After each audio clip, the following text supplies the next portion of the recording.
ராஜாக்களின் இரண்டாம் புஸ்தகம் முதலாம் அதிகாரம்.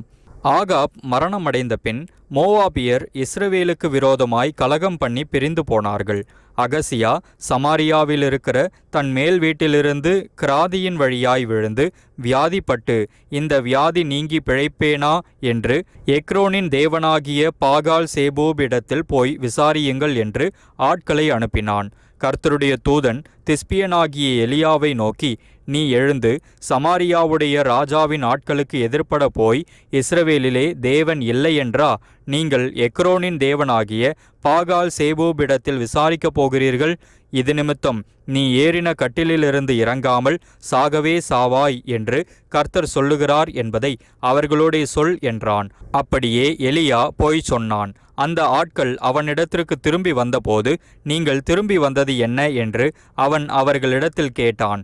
அதற்கு அவர்கள், ஒரு மனுஷன் எங்களுக்கு எதிர்ப்பட்டு வந்து, நீங்கள் உங்களை அனுப்பின ராஜாவினிடத்தில் திரும்பி போய், இஸ்ரவேலிலே தேவன் இல்லை என்றா நீ எக்ரோனின் தேவனாகிய பாகால் சேபோபிடத்தில் விசாரிக்கப் போகிறாய்? இது நிமித்தம் நீ ஏறின கட்டிலிலிருந்து இறங்காமல் சாகவே சாவாய் என்று கர்த்தர் சொல்லுகிறார் என்பதை அவனோடே சொல்லுங்கள் என்றான் என்று சொன்னார்கள்.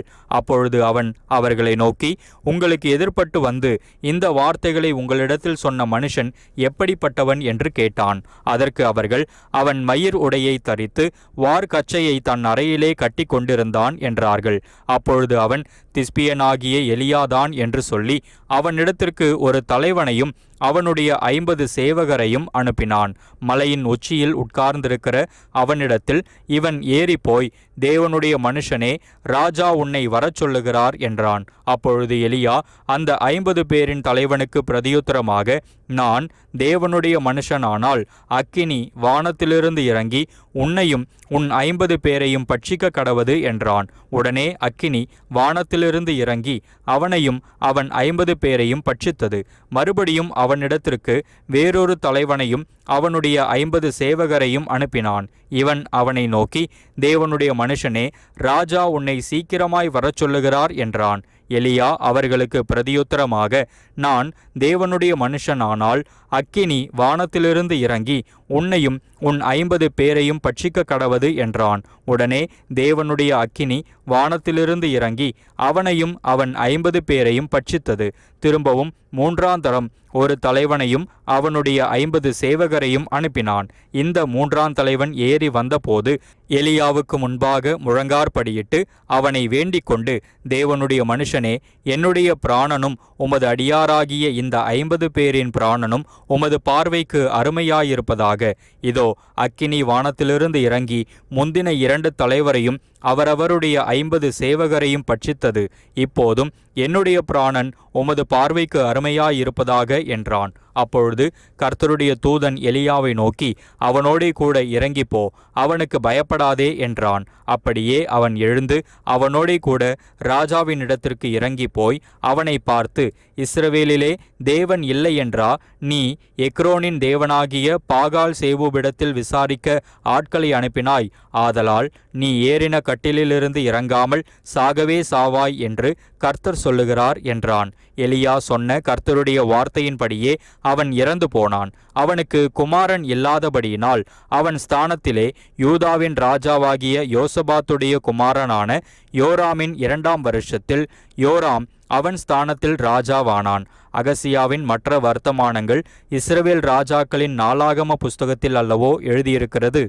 ராஜாக்களின் 2ஆம் புஸ்தகம் 2ஆம் அதிகாரம். கர்த்தர் எலியாவை சுழல் காற்றிலே பரலோகத்திற்கு எடுத்துக்கொள்ளப் போகிற போது எலியா எலிசாவோடே கூட கில்காலிலிருந்து புறப்பட்டு போனான். எலியா எலிசாவை நோக்கி, நீ இங்கே இரு, கர்த்தர் என்னை பெத்தேல் மட்டும் போக அனுப்புகிறார் என்றான். அதற்கு எலிசா, நான் உம்மை விடுகிறதில்லை என்று கர்த்தரின் ஜீவனையும் உம்முடைய ஜீவனையும் கொண்டு சொல்லுகிறேன் என்றான். அப்படியே இருவரும் பெத்தேலுக்கு போனார்கள். அப்பொழுது பெத்தேலிலிருந்த தீர்க்கதரிசிகளின் புத்திரர் எலிசாவினிடத்தில் வந்து, இன்றைக்கு கர்த்தர் உனக்கு தலைமையாயிருக்கிற உன் எஜமானை உன்னை விட்டு எடுத்துக்கொள்வார் என்பது உனக்கு தெரியுமா என்றார்கள். அதற்கு அவன், எனக்கு தெரியும், சும்மா இருங்கள் என்றான். பின்பு எலியா அவனை நோக்கி, எலிசாவே, நீ இங்கே இரு, கர்த்தர் என்னை எரிகோ மட்டும் போக அனுப்புகிறார் என்றான். அதற்கு அவன், நான் உம்மை விடுகிறதில்லை என்று கர்த்தருடைய ஜீவனையும் உம்முடைய ஜீவனையும் கொண்டு சொல்லுகிறேன் என்றான். அப்படியே அவர்கள் எரிகோவுக்கு வந்தார்கள். எரிகோவில் இருந்த தீர்க்கதரிசிகளின் புத்திரர் எலிசாவினிடத்தில் வந்து, இன்றைக்கு கர்த்தர் உனக்கு தலைமையாயிருக்கிற உன் எஜமானை உன்னை விட்டு எடுத்துக்கொள்வார் என்பது உனக்கு தெரியுமா என்று அவனை கேட்டார்கள். அதற்கு அவன், எனக்கு தெரியும், சும்மா இருங்கள் என்றான். பின்பு எலியா அவனை நோக்கி, நீ இங்கே இரு, கர்த்தர் என்னை யோர்தானுக்கு அனுப்புகிறார் என்றான். அதற்கு அவன், நான் உம்மை விடுகிறதில்லை என்று கர்த்தருடைய ஜீவனையும் உம்முடைய ஜீவனையும் கொண்டு சொல்லுகிறேன் என்றான். அப்படியே இருவரும் போனார்கள்.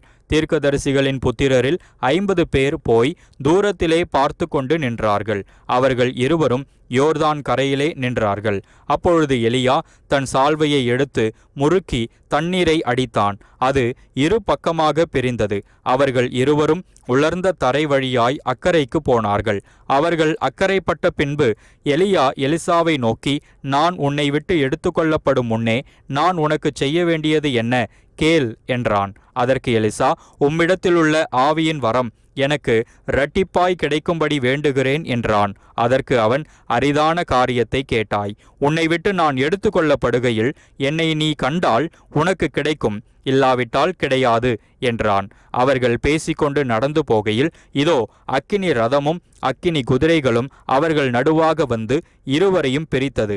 எலியா சுழல் காற்றிலே பரலோகத்திற்கு ஏறி போனான். அதை எலிசா கண்டு, என் தகப்பனே, என் தகப்பனே, இஸ்ரவேலுக்கு ரதமும் குதிரை வீரருமாயிருந்தவரே என்று புலம்பினான். அவனை அப்புறம் காணாமல் தன் வஸ்திரத்தை பிடித்து 2 துண்டாக கிழித்தான்.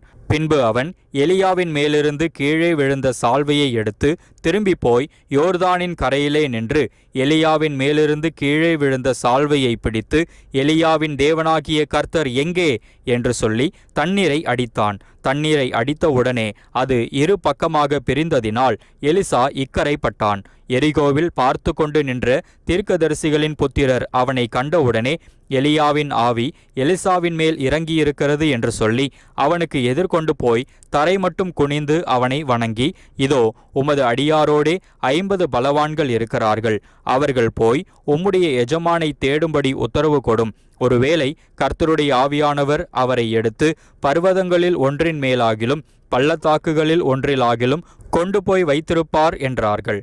அதற்கு அவன், அவர்களை அனுப்ப வேண்டாம் என்றான். அவன் சலித்து போகும் மட்டும் அவர்கள் அவனை அலட்டி கொண்டிருந்தபடியால் அனுப்புங்கள் என்றான். அப்படியே 50 பேரை அனுப்பினார்கள். அவர்கள் 3 நாள் அவனை தேடியும் காணாமல் எரிகோவிலிருந்த அவனிடத்திற்கு திரும்பி வந்தபோது அவன் இவர்களை பார்த்து, போக வேண்டாம் என்று நான் உங்களுக்கு சொல்லவில்லையா என்றான். பின்பு அந்த பட்டணத்தின் மனுஷர் எலிசாவை நோக்கி, இதோ எங்கள் ஆண்டவன் காண்கிறபடி இந்த பட்டணம் குடியிருப்புக்கு நல்லது, தண்ணீரோ கெட்டது, நிலமும் பாழ்நிலம் என்றார்கள். அப்பொழுது அவன், ஒரு புது தோண்டியை எடுத்து அதிலே உப்பு போட்டு கொண்டு வாருங்கள் என்றான். அதை அவனிடத்தில் கொண்டு வந்தபோது அவன் நீரூற்றண்டைக்கு போய் உப்பை அதிலே போட்டு, இந்த தண்ணீரை ஆரோக்கியமாக்கினேன், இனி இதனால் சாவும் வராது, நிலப்பாழும் இராது என்று கர்த்தர் சொல்லுகிறார் என்றான். எலிசா சொன்ன வார்த்தையின்படியே அந்த தண்ணீர் இந்நாள் வரைக்கும் இருக்கிறபடி ஆரோக்கியமாயிற்று. அவன் அவ்விடத்தை விட்டு பெத்தேலுக்கு போனான். அவன் வழி நடந்து போகையில் பிள்ளைகள் பட்டணத்திலிருந்து வந்து அவனை பார்த்து, மொட்டைத்தலையா ஏறிப்போ, மொட்டைத்தலையா ஏறிப்போ என்று சொல்லி நிந்தித்தார்கள். அப்பொழுது அவன் திரும்பி அவர்களை பார்த்து கர்த்தரின் நாமத்திலே அவர்களை சபித்தான். உடனே காட்டிலிருந்து 2 கரடிகள் புறப்பட்டு வந்து அவர்களில் 42 பிள்ளைகளை பீறி போட்டது. அவன் அவ்விடத்தை விட்டு கர்மேல் பர்வதத்திற்கு போய் அங்கேயிருந்து சமாரியாவுக்கு திரும்பினான். ராஜாக்களின் 2ஆம் புஸ்தகம் 3ஆம் அதிகாரம். யூதாவின் ராஜாவாகிய யோசபாத்தின் 18ஆம் வருஷத்தில் ஆகாபின் குமாரனாகிய யோராம் சமாரியாவிலே இஸ்ரவேலின் மேல் ராஜாவாகி 12 வருஷம் ராஜ்யபாரம் பண்ணி கர்த்தரின் பார்வைக்கு பொல்லாப்பானதை செய்தான். ஆனாலும் தன் தகப்பனை போலும் தன் தாயை போலும் அல்ல, தன் தகப்பன் பண்ணுவித்த பாகாலின் சிலையை அகற்றிவிட்டான். என்றாலும் இஸ்ரவேலை பாவம் செய்ய பண்ணின நேபாத்தின் குமாரனாகிய எரோபெயாமின் பாவங்களை அவன் விட்டு நீங்காமல் அவைகளிலே சிக்கிக் கொண்டிருந்தான். மோவாபின் ராஜாவாகிய மேசா ஆடு மாடுகள் பெருத்தவனாயிருந்து இஸ்ரவேலின் ராஜாவுக்கு 1,00,000 ஆட்டுக்குட்டிகளையும் லட்சம் குறும்பாட்டு கடாக்களையும் செலுத்தி வந்தான். ஆகாப் இறந்து போன பின் மோவாபின் ராஜா இஸ்ரவேலின் ராஜாவுக்கு விரோதமாய் கலகம் பண்ணினான். அக்காலத்திலே யோராம் என்னும் ராஜா சமாரியாவிலிருந்து புறப்பட்டு இஸ்ரவேலை எல்லாம் லக்கம் பார்த்து போய், மோவாபின் ராஜா எனக்கு விரோதமாய் கலகம் பண்ணினான், மோவாபியர் மேல் யுத்தம் பண்ண என்னோடே கூட வருகிறீரா என்று யூதாவின் ராஜாவாகிய யோசபாத்தை கேட்டனுப்பினதற்கு அவன், நான் வருகிறேன், நான் தான் நீர், என்னுடைய ஜனங்கள் உம்முடைய ஜனங்கள், என்னுடைய குதிரைகள் உம்முடைய குதிரைகள் என்றான். எந்த வழியாய் போவோம் என்று கேட்டான். அதற்கு அவன், ஏதோம் வனாந்தர வழியாய் என்றான். அப்படியே இஸ்ரவேலின் ராஜாவும் யூதாவின் ராஜாவும் ஏதோமின் ராஜாவும் சேர்ந்து போனார்கள். ஆனாலும் அவர்கள் 7 நாள் சுற்றி திரிந்தபோது அவர்களை பின்செல்லுகிற இராணுவத்துக்கும் மிருக ஜீவன்களுக்கும் தண்ணீர் இல்லாமற் போயிற்று. அப்பொழுது இஸ்ரவேலின் ராஜா, ஐயோ, இந்த 3 ராஜாக்களையும் கர்த்தர் மோவாபியரின் கையில் ஒப்புக்கொடுக்க வரவழைத்தாரே என்றான். அப்பொழுது யோசபாத், நாம் கர்த்தரிடத்தில் விசாரிக்கும்படி கர்த்தருடைய தீர்க்கதரிசி ஒருவரும் இங்கே இல்லையா என்று கேட்டதற்கு, எலியாவின் கைகளுக்கு தண்ணீர் வார்த்த சாப்பாத்தின் குமாரனாகிய எலிசா இங்கே இருக்கிறான் என்று இஸ்ரவேல் ராஜாவின் ஊழியக்காரரில் ஒருவன் மறுமொழியாகச் சொன்னான். அப்பொழுது யோசபாத் அவனை நோக்கி, கர்த்தருடைய வார்த்தை அவனிடத்தில் இருக்கிறது என்றான். இஸ்ரவேலின் ராஜாவும் யோசபாத்தும் ஏதோமின் ராஜாவும் அவனிடத்தில் போனார்கள். எலிசா இஸ்ரவேலின் ராஜாவை பார்த்து, எனக்கும் உமக்கும் என்ன? நீர் உம்முடைய தகப்பனின் தீர்க்கதரிசிகள் இடத்திலும் உம்முடைய தாயாரின் தீர்க்கதரிசிகள் இடத்திலும் போம் என்றான். அதற்கு இஸ்ரவேலின் ராஜா, அப்படி அல்ல, கர்த்தர் இந்த 3 ராஜாக்களையும் மோவாபியரின் கையில் ஒப்புக்கொடுக்கிறதற்கு வரவழைத்தார் என்றான். அதற்கு எலிசா, நான் யூதாவின் ராஜாவாகிய யோசபாத்தின் முகத்தை பாராதிருந்தால் நான் உம்மை நோக்கவும் மாட்டேன், உம்மை பார்க்கவும் மாட்டேன் என்று சேனைகளுடைய கர்த்தருக்கு முன் இருக்கிற நான் அவருடைய ஜீவனை கொண்டு சொல்லுகிறேன். இப்போதும் ஒரு சுரமண்டல வாத்தியக்காரனை என்னிடத்தில் கொண்டு வாருங்கள் என்றான். சுரமண்டல வாத்தியக்காரன் வந்து வாசித்த போது கர்த்தருடைய கரம் அவன் மேல் இறங்கி, அவன், கர்த்தர் உரைக்கிறது என்னவென்றால், இந்த பள்ளத்தாக்கிலே எங்கும் வாய்க்கால்களை வெட்டுங்கள், நீங்கள் காற்றையும் காண மாட்டீர்கள், மழையையும் காண மாட்டீர்கள், ஆனாலும் நீங்களும் உங்கள் ஆடு மாடுகளும் உங்கள் மிருக ஜீவன்களும் குடிக்கும்படிக்கு இந்த பள்ளத்தாக்கு தண்ணீரால் நிரப்பப்படும் என்று கர்த்தர் சொல்லுகிறார். இது கர்த்தரின் பார்வைக்கு அற்ப காரியம். மோவாபியரையும் உங்கள் கையிலே ஒப்பு கொடுப்பார். நீங்கள் சகல கோட்டைகளையும் சகல சிறந்த பட்டணங்களையும் தகர்த்து நல்ல மரங்களையெல்லாம் வெட்டி நீரூற்றுகளையெல்லாம் தூர்த்து நல்ல நிலத்தையெல்லாம் கல்மேடுகளாக்கி கெடுப்பீர்கள் என்றான். மறுநாள் காலமே பலி செலுத்தப்படும் நேரத்தில், இதோ தண்ணீர் ஏதோம் தேச வழியாய் வந்ததினால் தேசம் தண்ணீரால் நிரம்பிற்று. தங்களோடு யுத்தம் பண்ண ராஜாக்கள் வருகிறதை மோவாபியர் எல்லாரும் கேட்டபோது அவர்கள் ஆயுதம் தரிக்கத்தக்க வயதுள்ளவர்களையும் அதற்கு மேல் தரமானவர்கள் எல்லாரையும் கூட்டி அழைத்து கொண்டு வந்து எல்லையிலே நின்றார்கள். மோவாபியர் அதிகாலமே எழுந்தபோது சூரியன் தண்ணீரின் மேல் பிரகாசித்ததினால் அந்த தண்ணீர் அவர்களுக்கு இரத்தம் போல் சிவப்பாய் காணப்பட்டது. அதனால் அவர்கள், இது இரத்தம், அந்த ராஜாக்கள் தங்களை தாங்களே ஒருவரை ஒருவர் வெட்டி கொண்டு மாண்டு போனார்கள். ஆதலால் மோவாபியரே, கொள்ளைக்கு வாருங்கள் என்று சொன்னார்கள்.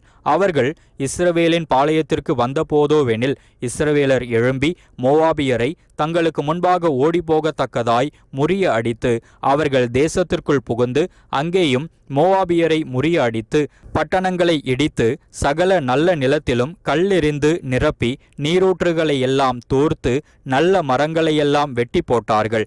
கிராரே சேத்திலே மாத்திரம் அதன் மதில்கள் இன்னும் இடிபடாதிருக்கிற போது கவன்காரர் அதை சுற்றி கொண்டு அதையும் சேதமாக்கினார்கள்.